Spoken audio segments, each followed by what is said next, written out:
কোনজন ব্ৰিটিছ প্ৰধানমন্ত্ৰীৰ ৰাজত্বকালত কেবিনেট মিছন ভাৰতবৰ্ষলৈ আহিছিল? ব্ৰিটিছ প্ৰধানমন্ত্ৰী ক্লিমেণ্ট এটলিৰ ৰাজত্বকালত কেবিনেট মিছন ভাৰতবৰ্ষলৈ আহিছিল।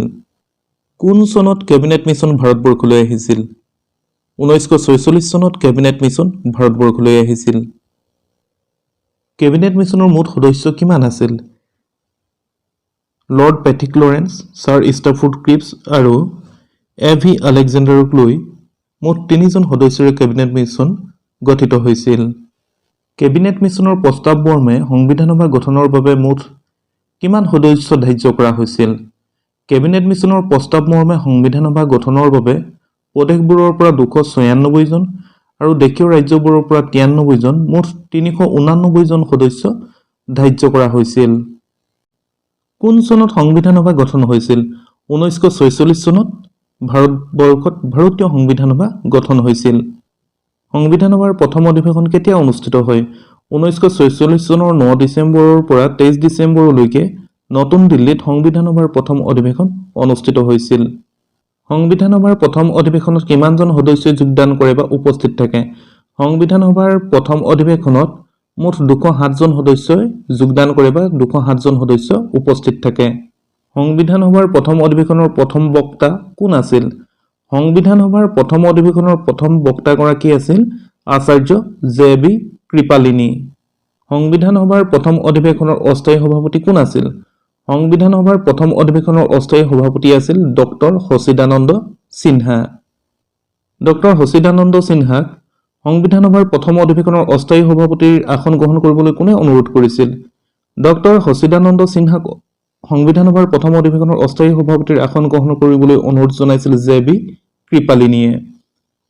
সংবিধান সভাৰ প্ৰথম দিনৰ কাৰ্যসূচীত অসমৰ কেইজন সদস্যই অংশগ্ৰহণ কৰে? সংবিধান সভাৰ প্ৰথম দিনৰ কাৰ্যসূচীত অসমৰ গোপীনাথ বৰদলৈ, ৰেভাৰেণ্ড নিকোলছ ৰয়, অমিয় কুমাৰ দাস, বসন্ত কুমাৰ দাস, ধৰণীধৰ বসুমতাৰী, ৰোহিণী কুমাৰ চৌধুৰী আৰু বাবু অক্ষয় কুমাৰ দাস মুঠ 7জন সদস্যই অংশগ্ৰহণ কৰিছিল। সংবিধান সভাৰ স্থায়ী সভাপতি কোন আছিল? ডক্টৰ ৰাজেন্দ্ৰ প্ৰসাদ আছিল সংবিধান সভাৰ স্থায়ী সভাপতি। সংবিধান সভাৰ দ্বিতীয় অধিৱেশনত কেইখন কমিটি গঠন কৰা হৈছিল? সংবিধান সভাৰ দ্বিতীয় অধিৱেশনত সঞ্চালক সমিতি, উপদেষ্টা কমিটি, সংখ্যালঘুৰ উপদেষ্টা কমিটি আৰু কেন্দ্ৰীয় চৰকাৰৰ ক্ষমতা কমিটি নামৰ মুঠ 4খন কমিটি গঠন কৰা হৈছিল। সংবিধান সভাৰ কোন অধিৱেশনত ভাৰতৰ জাতীয় পতাকাখন গ্ৰহণ কৰে? সংবিধান সভাৰ চতুৰ্থ অধিৱেশনত অৰ্থাৎ 1947 চনৰ 22 জুলাইত ভাৰতবৰ্ষৰ জাতীয় পতাকাখন গ্ৰহণ কৰা হয়। সংবিধান সভাৰ কোন অধিৱেশনত খচৰা কমিটিখন গঠন কৰা হয়?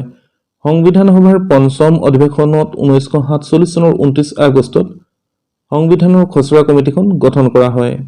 ভাৰতীয় সংবিধান সভাৰ খচৰা কমিটিৰ সভাপতি কোন আছিল? ভাৰতীয় সংবিধান সভাৰ খচৰা কমিটিৰ সভাপতি আছিল ডক্টৰ বি.আৰ. আম্বেদকাৰ বা ভীমৰাও ৰামজী আম্বেদকাৰ।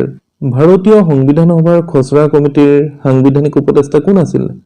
ভাৰতীয় সংবিধান সভাৰ খচৰা কমিটিৰ সাংবিধানিক উপদেষ্টা আছিল বি.এন. ৰাও। ভাৰতীয় সংবিধান সভাৰ খচৰা কমিটিৰ সদস্য সচিব কোন আছিল? ভাৰতীয় সংবিধান সভাৰ খচৰা কমিটিৰ সদস্য সচিব আছিল এছ.এন. মুখাৰ্জী। ভাৰতীয় সংবিধানৰ প্ৰথম খচৰাখন কোনে প্ৰস্তুত কৰিছিল? ভাৰতীয় সংবিধানৰ প্ৰথম খচৰাখন বি.এন. ৰাওৱে প্ৰস্তুত কৰিছিল। ভাৰতীয় সংবিধানৰ চূড়ান্ত খচৰাখন কোনে প্ৰস্তুত কৰিছিল? ভাৰতীয় সংবিধানৰ চূড়ান্ত খচৰাখন প্ৰস্তুত কৰিছিল এছ.এন. মুখাৰ্জীয়ে। জৱাহৰলাল নেহৰুৰ প্ৰথম মন্ত্ৰীসভাত কিমানজন মন্ত্ৰী আছিল আৰু এই প্ৰশ্নৰ উত্তৰ হৈছে 15জন মন্ত্ৰী। স্বাধীন ভাৰতৰ প্ৰথম বিত্তমন্ত্ৰী কোন আছিল আৰু এই প্ৰশ্নৰ উত্তৰ হৈছে আৰ.কে. ষণমুগম চেট্টি। স্বাধীন ভাৰতৰ প্ৰথম প্ৰতিৰক্ষা মন্ত্ৰীজনৰ নাম কি আৰু এই প্ৰশ্নৰ উত্তৰ হৈছে বলদেৱ সিং। স্বাধীন ভাৰতৰ প্ৰথম গৃহমন্ত্ৰীজনৰ নাম কি আৰু এই প্ৰশ্নৰ উত্তৰ হৈছে বল্লভভাই পেটেল। স্বাধীন ভাৰতৰ প্ৰথম বৈদেশিক মন্ত্ৰী কোন আছিল আৰু এই প্ৰশ্নৰ উত্তৰ হৈছে জৱাহৰলাল নেহৰু। স্বাধীন ভাৰতৰ প্ৰথম শিক্ষামন্ত্ৰীজনৰ নাম কি আৰু এই প্ৰশ্নৰ উত্তৰ হৈছে মৌলানা আবুল কালাম আজাদ।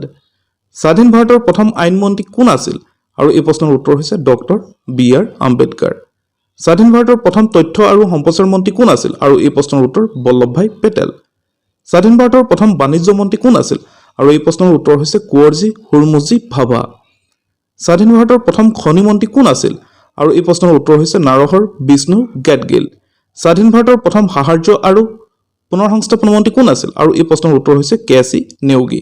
ব্ৰিটিছ শাসনৰ সময়ত ভাৰতত নিযুক্ত শেষ ভাইচৰয়জনৰ নাম কি আৰু এই প্ৰশ্নৰ উত্তৰ লৰ্ড মাউণ্ট বেটেন স্বাধীন ভাৰতৰ প্ৰথম গভৰ্ণৰ জেনেৰেলজনৰ নাম কি আৰু এই প্ৰশ্নৰ উত্তৰো লৰ্ড মাউণ্ট বেটেন স্বাধীন ভাৰতত নিযুক্ত শেষ ব্ৰিটিছ গভৰ্ণৰ জেনেৰেলজনৰ নাম কি আৰু এই প্ৰশ্নৰ উত্তৰো লৰ্ড মাউণ্ট বেটেন স্বাধীন ভাৰতত নিযুক্ত প্ৰথম ও শেষ ভাৰতীয় গভৰ্ণৰ জেনেৰেলজনৰ নাম কি এই প্ৰশ্নৰ উত্তৰ চক্ৰৱৰ্তী ৰাজাগোপালাচাৰী স্বাধীন ভাৰতৰ প্ৰথম ৰাষ্ট্ৰপতিজনৰ নাম কি আৰু এই প্ৰশ্নৰ উত্তৰ ডক্টৰ ৰাজেন্দ্ৰ প্ৰসাদ আৰু স্বাধীন ভাৰতবৰ্ষৰ প্ৰথমগৰাকী প্ৰধানমন্ত্ৰীৰ নাম কি আৰু এই প্ৰশ্নৰ উত্তৰ পণ্ডিত জৱাহৰলাল নেহৰু যদিহে ভিডিঅ'টোৰ পৰা কিবা এটা হ'লেও শিকিব পাৰিলে তেন্তে ভিডিঅ'টোত লাইক এটা কৰিব আৰু যদিহে চেনেলটো ছাবস্ক্ৰাইব কৰা নাই চেনেলটো ছাবস্ক্ৰাইব কৰিব ধন্যবাদ